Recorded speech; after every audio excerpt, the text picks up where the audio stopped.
तथागत बुद्ध को और बाबा साहब को नमन करते हुए सभी भिक्षुगण को मेरा वंदामी और धम्म बंधुओं को मेरा नमो बुद्धाय जय भीम। तो आज जैसे डॉक्टर साहब ने कहा है कि जो महिला भिक्षुनियां होती है वो जो अरहंत पद प्राप्त करती है, जो जागृति प्राप्त करती है और जो उनकी अनुभूतियां होती है, आज हम उनके बारे में बात करेंगे। कई सारी कहानियां भी देखेंगे उनके बारे में और उनकी जो अनुभूति होती है, इनर फीलिंग्स होती है, उसके बारे में बात करेंगे। तो आज का जो टॉपिक है वो बहुत गहरा और संवेदनशील है। ये जो बौद्ध महिलाएं हैं अपनी भावनाओं को कैसे अनुभव करती है, क्या अनुभव करती होगी, क्या ऐसा होता होगा कि उनका मन बहुत आंदोलित होता हो, क्या ऐसा होता होगा कि वो धम्म में पूरी तरह से डूब जाती होगी और पूर्ण जागरूकता प्राप्त करती होगी और अरहंत भिक्षुनी बनती होगी। ये जो महिलाएं होती थी वो सामान्य इंसानों की तरह ही हर एक भावना से गुजरती थी, जैसे कि दुख, क्रोध, भय, काम वासना, शोक, अकेलापन, ईर्ष्या, ये सभी प्रकार के भावनाओं से वो गुजरती थी। लेकिन उनकी यह खासियत थी कि उन्होंने इन जो भावनाएं होती थी उनके मन में, उनको दबाया नहीं और उनसे भागी नहीं, बल्कि वो भावनाओं को पूरी तरह से महसूस किया, उनको झांचा परखा। जैसे हम देखते हैं कि बुद्धिज्म क्या है, एक साइंटिफिक टेम्परामेंट की तरह सोचता है। तो ये महिलाएं भी अपने पूरे इमोशंस को जांचती है और धम्म के माध्यम से गुजरती है और ये सब पार करके वो फिर अरहंत पद प्राप्त करती है, जागृत होती है। जैसे हम सब लोग जानते हैं कि थेरी गाथा है, जो कि दुनिया की सबसे पुरानी महिलाओं के द्वारा लिखी गई आध्यात्मिक कविताओं का संग्रह है, जो कि 2500-2600 साल पुराना है। और उसमें जो भिक्षुनियां होती है वो अपने जीवन के दुखों से गुजर कर अरहंत बनती है। उनकी गाथाओं में, उनकी भावनाओं में जीवन की सच्चाइयां दिखाती है वो। और वो जो महिलाएं थी वो पहले अपने वैवाहिक जीवन से, बच्चों के दुख से, विधवा होने से, अपने शारीरिक जो सौंदर्य है उससे, सामाजिक दबाव से, ये सभी से पीड़ित होकर गुजरती है।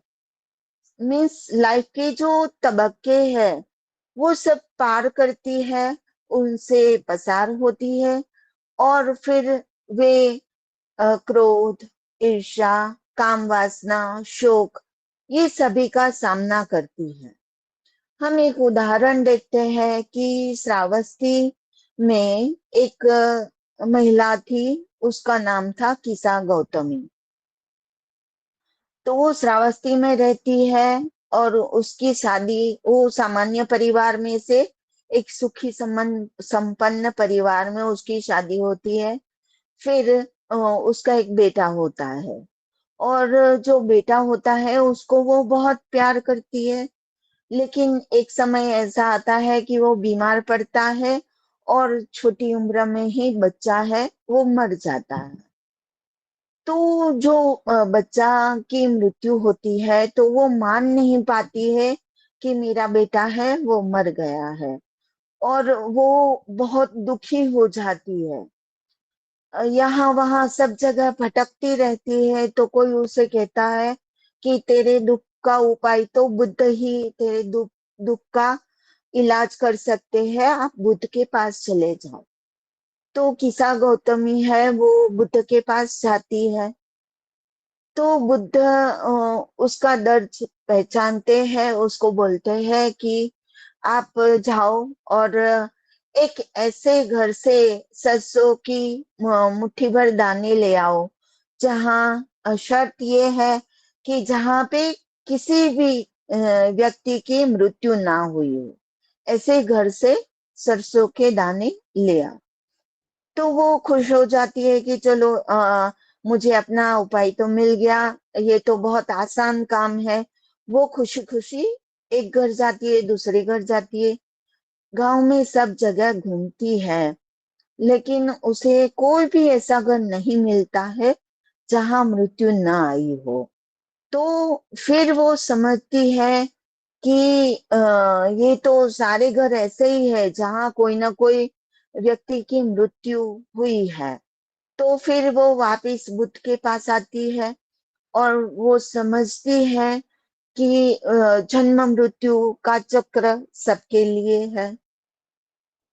लेकिन उसकी जो भावना थी उसके बेटे के प्रति, वो बहुत तीव्र थी, और उसका मन है वो इसी वजह से आंदोलित होती है। उसे ये महसूस होता है कि मेरा हृदय है वो फट जाएगा, मेरा दुख है वो असहनीय है, मैं सहन नहीं कर पाऊंगी कि मेरे बेटे के बगैर मैं रह नहीं पाऊंगी। तो बुद्ध ने उसे सीधी तरह से नहीं समझाया, लेकिन उसको अनुभव दिया कि आप जाओ, महसूस करो, सब जगह जाओ, सब घर पे जाओ, और ये एक्सपीरियंस करती है कि सभी घर में कोई ना कोई, किसी न किसी व्यक्ति की मृत्यु हुई है। और ये अनुभव से गुजरकर वो सीखती है कि जो मेरा दुख है, ऐसा दुख सबके पास आया है, मीन्स दुख सब जगह है, और गहरे दुख से उसमें जागृति का उद्भव होता है, और वो समझती है, और फिर वो अरहंत बनती है। मीन्स उस वो जागृत हो जाती है कि दुख है, तो ये दुख से मैं जागृति पा सकती हूँ, निकल सकती हूँ। लेकिन अभ्यास से वो देखती है कि ये जो भावना है ये अनित्य है, ये दुख है, ये जो आत्म सेल्फ है, नॉन सेल्फ है, जैसे इसे पूरी तरह वो देख लेती थी। और जो भावना है उसकी, उसका जो जोर है वो टूट जाता था, और वो धीरे धीरे शांति पाती है और विमुक्ति की तरफ निकलती है। वे कहती है कि अब मैं मुक्त हूँ, अब मुझे कोई बंधन नहीं है, मेरा मन अब शांत है। जैसे समुद्र की गहराई में जो शांति होती है, वैसे वो धीरे धीरे शांत होती है और अरहंत पद प्राप्त करती है। तो ये कहानी दिखाती है कि जो आंदोलित होती है महिला, उसका दुख बहुत गहरा होता था, लेकिन धम्म की जो शक्ति होती है वो आंदोलित होके फिर जागृति का द्वार बन जाती है। एक और बात मैं आपको बताती हूँ, जैसे इससे पहले भी मैंने आपको बताया था कि जो हिडन लैम्प नाम की जो एक किताब है, उसमें कई सारी फॉरेन की महिलाओं की, भिखुनियों की कहानियां हैं, आम महिलाओं की कहानियां हैं। तो वो जो किताब है वो बहुत अद्भुत किताब है। उसमें 100 महिलाओं की बातें लिखी हुई है, जो बुद्ध के समय से लेकर आज के काल की कहानियां उसमें छिपी हुई है और वो दिखाई गई है। ये जो कहानियां है वो बौद्ध महिलाओं की दुख, जागृति, दृढ़ता, करुणता, जीवन की गहराई दिखाती है, और इसे गहरा बनाती है, जो इसे आज के जीवन से भी जोड़ती है। जैसे मैं एक बात करती हूँ कि एक नाग कन्या है, उसकी जागृति की, एनलाइटमेंट की बात करती हूँ, जो कि लोटस सूत्र में ये कहानी दी गई है। एक छोटी सी नाग कन्या है, वो बुद्ध के सामने आती है। तो जो पुरुष भिक्षु होते हैं वो कहते हैं कि जो उस समय ऐसी मान्यता होती होगी कि जो महिला ये है, उनका जो शरीर है, उनका जो बॉडी है, उसमें पूर्ण जागरूकता संभव नहीं है।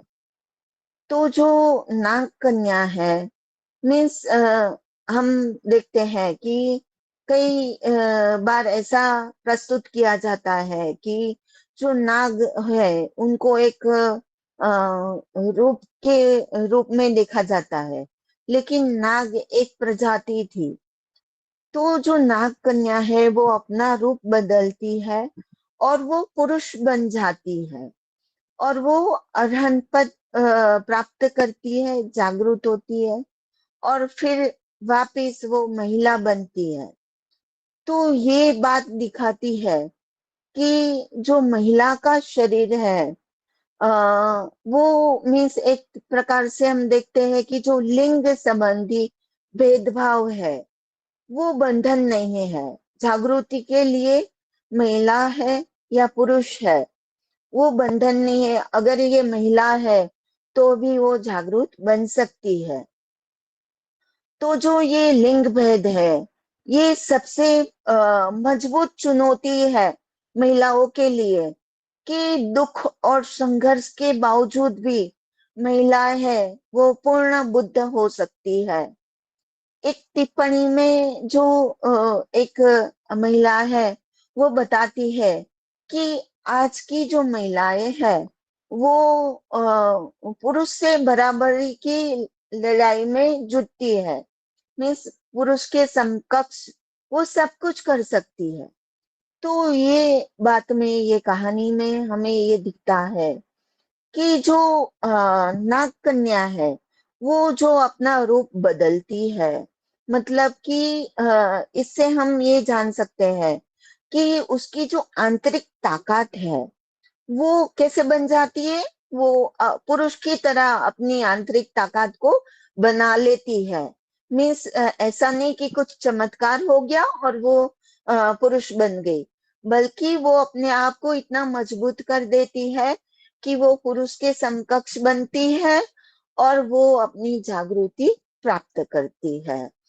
तो इससे हम ये सीखते हैं कि जो महिला है वो भी अपने लिंग की वजह से, वो लिंग की वजह से, वो लिंग उसका है, वो उसमें कुछ भी मीन्स लिंग है, वो उसकी वजह से उसको अरहंत पद नहीं प्राप्त हो सकता, ऐसा नहीं है। तो एक और बात बताती हूँ कि एक कहानी में योरनेन है, एक महिला का नाम है योरनेन। वो अपना चेहरा जला लेती है। तो जैन परंपरा में और 17वीं सदी में जापान में एक योरनेन नाम की महिला है। वो इतनी सुंदर थी और इतनी बुद्धिमान युवती थी कि वो जो जापान की जो महारानी थी उनकी सेवा करती थी। और बिहार की जो, एक दिन ऐसा होता है कि जो महारानी थी वहां की, उनकी मौत हो जाती है। तो उन वो अपना काम करती है, तो उनके साथ भावनात्मक रूप से जुड़ चुकी होती है। तो उनकी मौत के बाद उसको ये महसूस होता है कि ये शरीर तो नश्वर है, मीन्स कभी भी अनित्य है, वो कभी भी मर सकता है। तो ये गहरा एहसास होने की वजह से वो भिखुनी बनना चाहती है। तो वहां के विहार में वो जाती है और वहां के गुरु को बोलती है कि मुझे भिखुनी बनना है। तो जो वहां के जो गुरु होते हैं वो उनको मना कर देते हैं कि आप तो इतनी सुंदर हो, तो अगर यहाँ पे आप भिखुनी बनकर रहोगी तो बाकी जो भिखु है वो विचलित हो जाएंगे और वो जो ध्यान है वो नहीं कर पाएंगे। तो ये वजह उसको बहुत दर्द देती है कि मेरी सुंदरता, मुझे जो बनना है वो उसमें बाधा रूप है। तो वो बिना हिचकिचाहट के वो नदी किनारे जाती है और लोहे की छड़ लेती है और अपना चेहरा जला लेती है। और उसका चेहरा इतना बुरी तरह से वो जला लेती है और इतना विकृत बन जाता है। फिर वो ऐसा अ, चेहरा लेके वो फिर बाद में बिहार जाती है और गुरु से विनती करती है कि अब तो मैं पहले की तरह सुंदर नहीं रही हूँ, तो आप मुझे विहार में प्रवेश दे। तो फिर जो वहां पे भिक्षु होते हैं उनको प्रवेश देते हैं और योनिन लिखती है कि अब मैंने अपना चेहरा जला दिया है और अब मैं जैन विहार में प्रवेश करती हूँ। 4 ऋतुएं बहती जाती है और ये इतना वर्षों तक ध्यान करती है और आखिर में वो जागृत बनती है।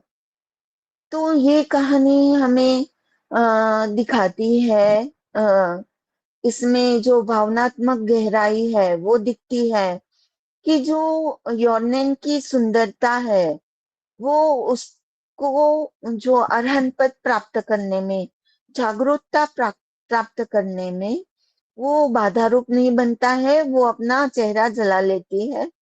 मीन्स वो धम्म के धम्म के प्रति इतनी समर्पण होती है और जो लिंग भेद है उसके प्रति वो अपना विद्रोह दिखाती है कि मेरी सुंदरता मेरे बाधा रूप नहीं बनेगी। मुझे जो प्राप्त करना है वो प्राप्त करने के लिए मैं कुछ भी कर सकती हूँ। तो वो अपना चेहरा जला के अपनी आंतरिक मजबूतता दिखाती है। और ये कहानी में से आज के संदर्भ में हम ये सीख सकते हैं कि जो समाज में महिला है उनके उनकी जो सुंदरता है वो सुंदरता है, ये बाह्य सुंदरता है। लेकिन हमें क्या देखना है कि महिला आंतरिक रूप से कितनी सुंदर है, वो क्या बनना चाहती है, वो क्या करना चाहती है। तो जो वो करना चाहती है उसमें उसकी सुंदरता बाधारूप नहीं बननी चाहिए। जैसे यौन को अपना चेहरा जला के उसको अपनी दिखानी पड़ती है, अपनी आंतरिक जो गहराई है धम्म के प्रति वो दिखानी पड़ती है। वो नहीं दिखानी पड़ती अगर वो लोग समझते। एक और बात बताती हूँ कि जैन परंपरा में एक और बात बताती हूँ कि एक चियोन नाम की महिला है जो जैन भिक्षुणी थी। तो वो कई वर्षों से ध्यान साधना करती थी, अ, और फिर भी उसको अरहंत पद नहीं प्राप्त होता है। वो कई वर्षों तक मेडिटेशन करती है, विपश्यना करती है, फिर भी वो अरहंत पद नहीं प्राप्त करती। लेकिन एक रात ऐसा होता है कि एक लकड़ी की पुरानी बाल्टी लेके वो पानी भरने जाती है। तो शायद पूर्णिमा की रात होगी।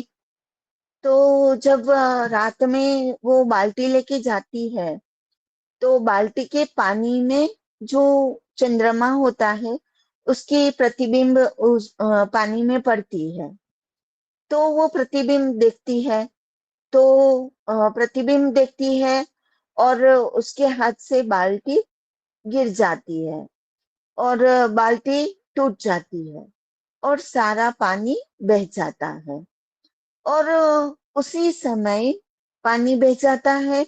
जो चंद्रमा की जो परछाई थी वो भी गायब हो जाती है।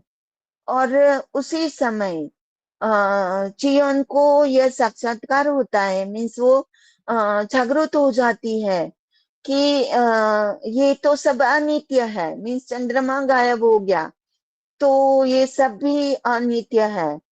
तो इतने सालों से वो जो प्रैक्टिस कर रही थी, तब उसको अ, अरहंत पद नहीं मिलता है। लेकिन एक ही इंसिडेंट से उसको जागरूकता आ जाती है कि सब कुछ अनित्य है। और वो लिखती है कि इस तरह और इस उस तरह मैं बाल्टी को मजबूत करने की कोशिश करती रही। इस तरह और उस तरह मैं बाल्टी को मजबूत करने की कोशिश करती रही। तली टूट गई, कोई पानी नहीं, कोई चंद्रमा नहीं। तो अब वो अरहन पद प्राप्त करती है और ये कविता लिखती है। तो अचानक जो वो अरहन पद प्राप्त करती है, जागरूक होती है, तो ये खुशी और जो उनके अंदर जो अहंकार था कि मैं इतने सालों से प्रैक्टिस करती हूँ, वो अहंकार टूट जाता है। और वो अहंकार टूटने से उसको जो स्वतंत्रता प्राप्त होती है, जो जागृति प्राप्त होती है, ये बताती है कि बहुत सारे प्रयास करने के बावजूद भी जब वो आसक्ति छोड़ देती है, तब उनको जागृति मिलती है। तो ये गहराई उनमें से मिलती है कि एक बाल्टी टूटने से, एक चंद्रमा की परछाई चले जाने से वो अरहंत बन जाती है। एक और बात भी बताती हूँ कि चीन में जियांग नाम की एक प्रसिद्ध जैन मास्टर थी, महिला ही थी। तो वो एक बड़े विहार की प्रमुख थी और उनकी शिक्षाएं करुणा पर केंद्रित थी। जो बुद्ध की करुणा थी, उनके ऊपर वो शिक्षाएं देती थी। तो वो अपनी शिक्षाओं में कहती है कि धम्म एक करुणा की नाव है, जो सभी दुखी मनुष्य है, प्राणी है, वो संसार सागर को पार लगाती है। जो जीवन कठिन जीवन है, वो जीकर वो दूसरों की सेवा करती थी और उनके जो शिष्य थे, उनको वो सिखाती थी कि करुणा ही असली जागृति है।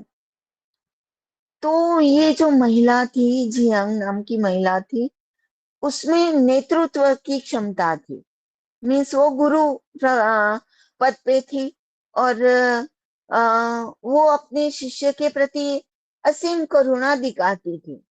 और वो कहती है कि आज का जो मुश्किल समय है, उसमें हमें क्या करना चाहिए।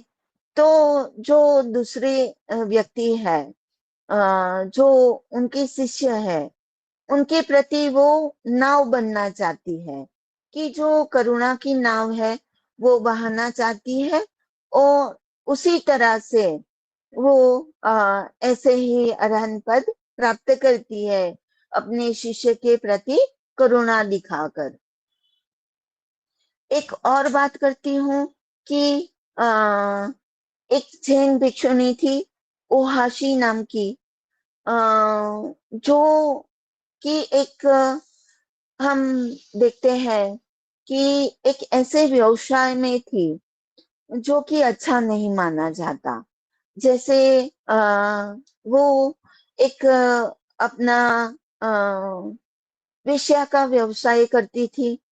और एक बार वो यात्रा कर रही थी, तो यात्रा करते समय उसको रात में कहीं भी ठहरने की जगह नहीं मिलती है। मजबूरन उसे ऐसा होता है कि उसको एक ऐसी जगह पे रुकना पड़ता है कि जो कि वो अच्छी जगह नहीं थी, जहाँ पे महिलाएं अपना शरीर का व्यवसाय करती थी। ऐसी जगह पे उसको रुकना पड़ता है। तो वो रात भर वहां पे रुकती है और वहां पे रात भर रुक के वो देखती है कि जो वहां की महिला है, वहां पे बहुत सारी महिलाएं थी। तो जो महिलाएं हैं वो बहुत दुखी है। तो वो देखती है कि उनके जो ग्राहक होते हैं वो बहुत लालची है, और वो देखती है कि ये सारी महिलाएं हैं अपने जीवन में पीड़ा का लगातार अनुभव करती रही है। सुबह में ये जो ओहाशी नाम की महिलाएं है वो ध्यान में बैठती है, तो वहां पे ही, उसी जगह पे, तो ध्यान में बैठते समय ही उसे अचानक से जागृति मिलती है, वो अरहंत बनती है। तो वो कहती है कि जगह से कोई फर्क नहीं पड़ता कि मैं कहाँ पे हूँ, कैसी जगह पे हूँ, उससे कोई फर्क नहीं पड़ता कि मैं कोई विहार में बैठी हूँ या कोई ऐसी जगह पे बैठी हूँ जो अच्छा नहीं है। दोनों जगह सत्य भी मौजूद है और दुख भी मौजूद है। फिर भी यहाँ पे मुझे जागृति मिली है, मैं अरहंत बनती हूँ। तो ये बात बताती है कि जागृति या अरहंत पद या भिखुनी बनना या जो जगत का मोहताज नहीं है कि वो किस जगह पे है। सामान्य जीवन में हम देखते हैं कि कुछ अच्छी जगह नहीं होती है, वहां पे भी हम सत्य को देख सकते हैं, हम सत्य पा सकते हैं। ये जो कहानियां है मुख्य रूप से अलग अलग प्रकार की, जो जैन या महायान या थेरवादा, अलग अलग परंपरा से है। और ये जो कहानियां है ये दिखाती है कि जो बौद्ध महिलाएं हैं वो हर परंपरा में सक्रिय थी, और उनकी जो शिक्षा थी वो आज भी उतनी ही प्रासंगिक है। तो एक और बात मैं आपको बताती हूँ कि आसन नाम की एक जैन भिक्षुणी थी। अ, उसने एक गुरु से पूछा कि सत्य क्या है।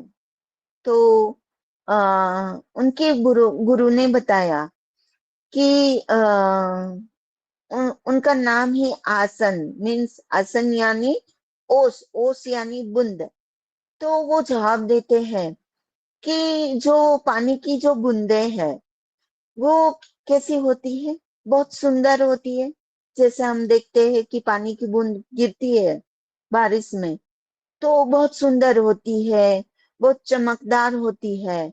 लेकिन क्या होता है, जल्दी ही वो गायब हो जाती है।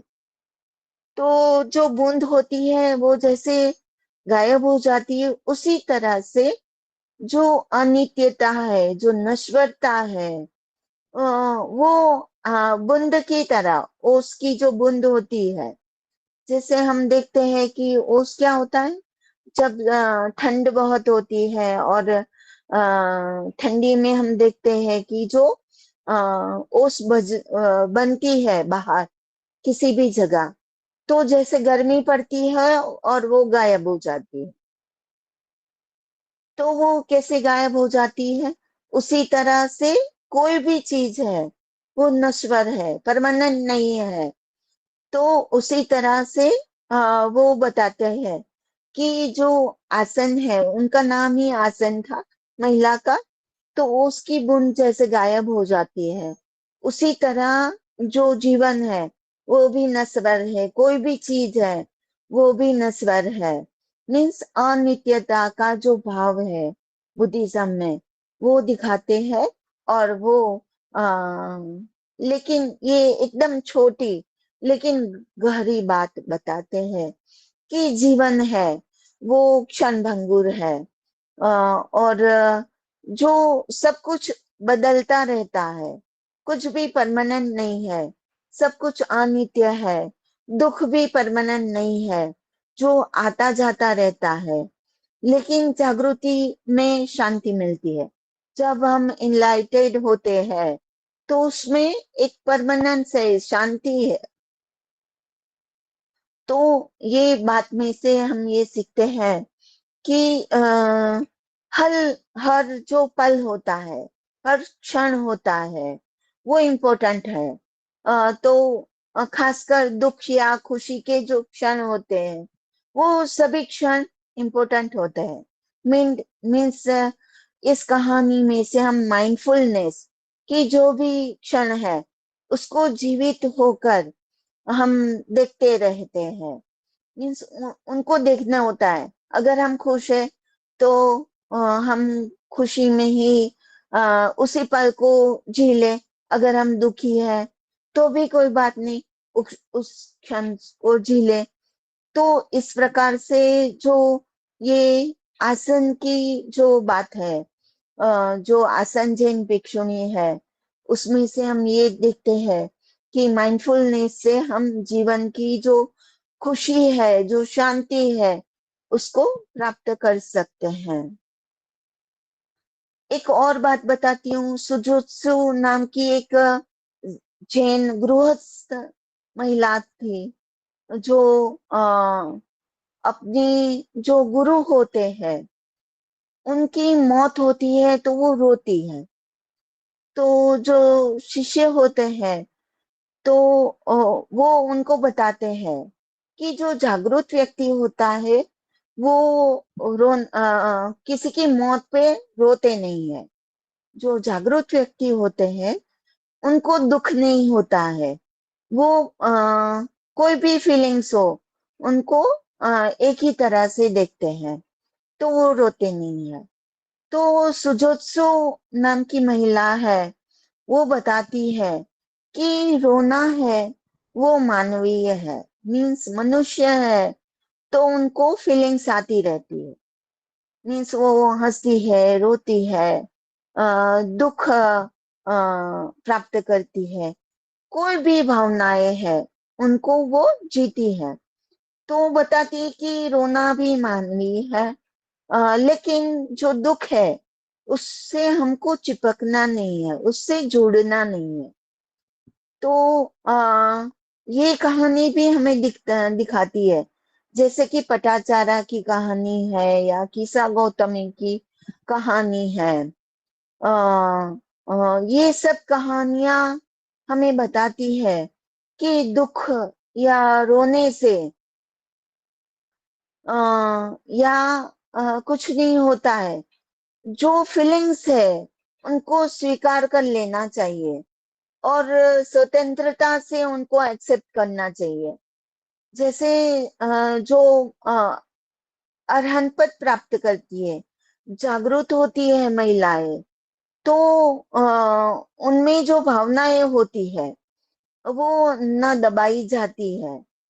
तो ये सब जो मैंने अब तक जो बातें बताई, जो कहानियां बताई, ये सब कहानी की जो एक उनका कॉन्सेप्ट है, ये बताता है कि दुख से ये सभी जो महिलाएं हैं, वो गुजरती है।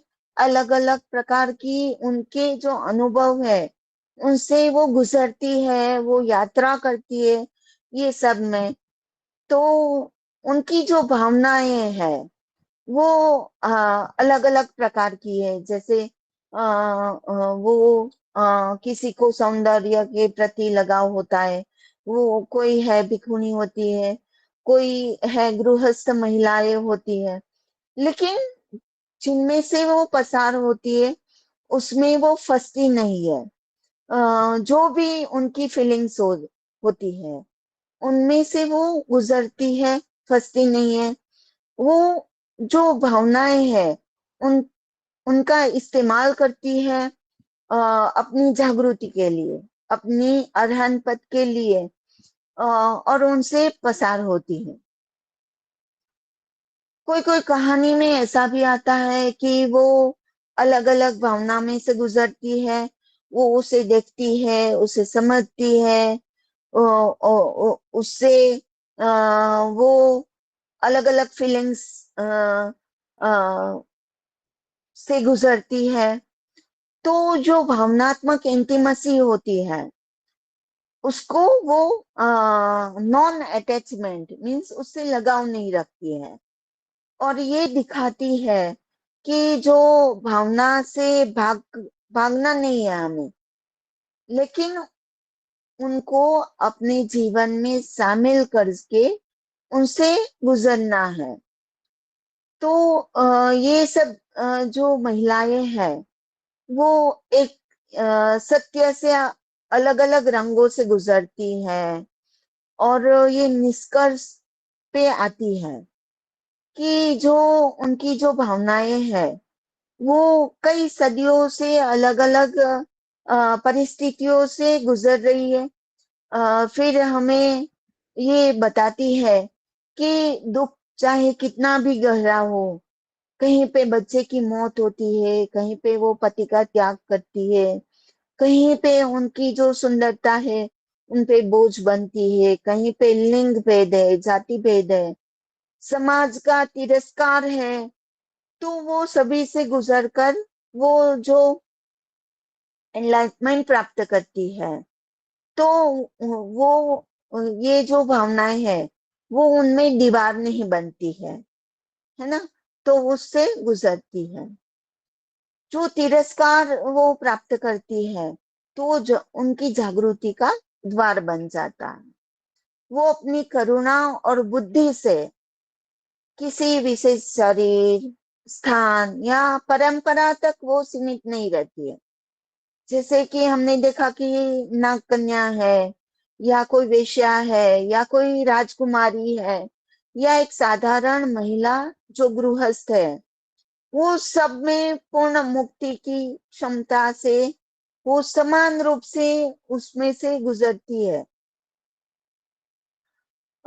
ये भावनाएं चाहे कितनी भी छोटी हो, या वो अपने लाइफ में कितना भी अंधेरा हो, उनको वो दूर कर सकती है। न केवल खुद को रोशन करती है, बल्कि वो अपनी आने वाली पीढ़ियां है उनको भी अपने जीवन से एक मार्ग दिखाती हुए है, वो एक मार्ग प्रशस्त करती है। जैसे कि कोई विहार या जो कोई गुरु है, तो उनकी अनुमति पर वो निर्भर नहीं रहती है। जैसे कि जो बाल्टी टूटती है तो उसी क्षण में, या कोई अपना चेहरा जला लेती है उ, उसके साहस में, या कोई रोता है तो उसकी स्वतंत्रता में उनकी जो भावनाएं है वो घटित होती है, और वो महिला है उससे बाहर निकलती है।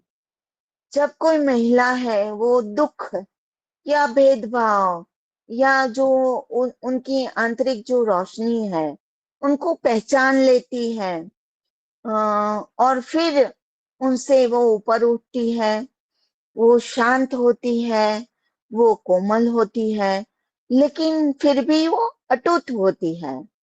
ये जो प्रबुद्ध महिलाओं की हमने जो कहानियां देखी है, ये हमें याद दिलाती है कि कितना भी अंधेरा गहरा क्यों ना हो, ये लेकिन ये छोटी सी जो लौ है, दीपक की जो छोटी सी लौ है, उससे वो अपना जीवन है वो अपना दीपक जला सकती है, वो हमारे आंखें खोल सकती है। तो ये सारी कहानियों में से हमें निष्कर्ष मिलता है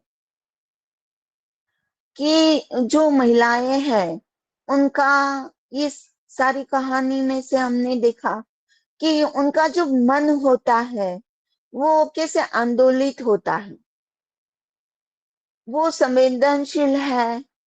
उनके जो जीवन है उनमें जो दुख आता है उनसे वो टकराती है, वो लॉस से गुजरती है, वो रिजेक्शन से गुजरती है, उनमें डिजायर भी होती है, उनमें पेन भी होता है, लेकिन जो आंदोलित होती है और वो धम्म के रास्ते से गुजरती है, वे जो माइंडफुलनेस है, जो सती है, आ, जो अपनी जागरूकता है सतत, उनसे वो देखती है, सतत अपनी जो जीवन है उनको देखती है, वो अनित्यता समझती है, वो अपने जो जुड़ाव है जीवन से, है ना, उनसे वो छूटती है, धीरे धीरे छूटती है और मुक्ति प्राप्त करती है। एक बहुत बड़ी लेखिका है, बुद्धिस्ट लेखिका है, पेमा चेंड्रोन। वो बताती है कि जो गहरी भावनाएं है, महिला है, उनके जीवन में जो भावना होती है वो बहुत गहरी होती है। तो जो गहरी भावना है वही उनकी जागृति का स्रोत बन जाती। थेरी गाथा में भी हम ये देखते हैं कि जितना गहरा महिला दुख अनुभव करती है, उतनी ही वो प्रफाउंड होती है, उतनी ही वो अपने अंदर गहनता प्राप्त करती है। और जो हिडन लैंप में हमने कहानियां देखी, तो वो महिलाएं हैं, वो दिखाती है कि जो सामान्य महिलाएं हैं वो अपने जीवन जीते जीते भी जो भावना महसूस करती है, और वो अपना जो जीवन जीती है, जिस रास्ते से जीती है, और धीरे धीरे वो रास्ते पे चलते चलते जो एनलाइटेड होती है, उनके जीवन में जब भय आता है, क्रोध आता है, अकेलापन वो महसूस करती है, उनके जीवन में ईर्ष्या आती है, तो वो महसूस करती है कि इनसे भागना नहीं है, लेकिन रुकना है वहां पे, उनको महसूस करना है, जो भी फीलिंग्स आ रही है उनको महसूस करना है, वो रास्ते पे हमें चलना है, महसूस करना है, रुकना है वहां पे, देखना है कि मैं अपनी फीलिंग्स क्या महसूस कर रही हूँ, और वो फीलिंग्स देखते देखते वो धीरे धीरे धीरे धीरे एनलाइटेड होती है। तो संक्षेप में मैं ये कहना चाहूंगी कि जो महिलाएं हैं वो अपनी जो भावना है उनको मना नहीं करती है, वो उनसे पसार होती है, उनको आ, वो रास्ते से गुजरती है, उनको जांचती है, उनको परखती है, वो रास्ते पे चलती है, उनको पार करती है। यही कारण होता है कि वो लास्ट में वो अरहंत पद प्राप्त करती है, जागरूक बनती है। अगर आप भी उन रास्ते पे चलोगे, अगर आप भी धम्म के रास्ते पे चलोगे, ये जो महिलाएं हैं वो हमें रास्ता दिखाती है कि हम भी ये रास्ते पे अपने जो जीवन में जो कठिनाई आती है, दुख आते हैं, सुख आते हैं, जो भी आता है, वो रास्ते को हम देखते देखते उस पे चल के हम महसूस करेंगे कि जो भावना है उनसे लड़ना नहीं है, लेकिन उनको देखना है, उनको देखते देखते वो रास्ता है, हमें बुद्ध बनने का रास्ता दिखाते हैं, अरहंत बनने का रास्ता दिखाते हैं। भावना है, उनको दबाना नहीं है, लेकिन उनको पूर्ण अनुभव करना है, बिना लोभ, बिना क्रोध, बिना मोह के। जब हमारा मन आंदोलित होता है, और जितना हम गहरा अभ्यास करते हैं, उतने उतने हम गहरे उतरते जाते हैं, और हम लास्ट में जो हमारी मंजिल है, निब्बान प्राप्त करना, वो हम प्राप्त करते हैं। तो यहाँ पे मैं अपनी बात खत्म करती हूँ। सभी धर्म बंधुओं को मेरा नमो बुद्धाय जय भीम।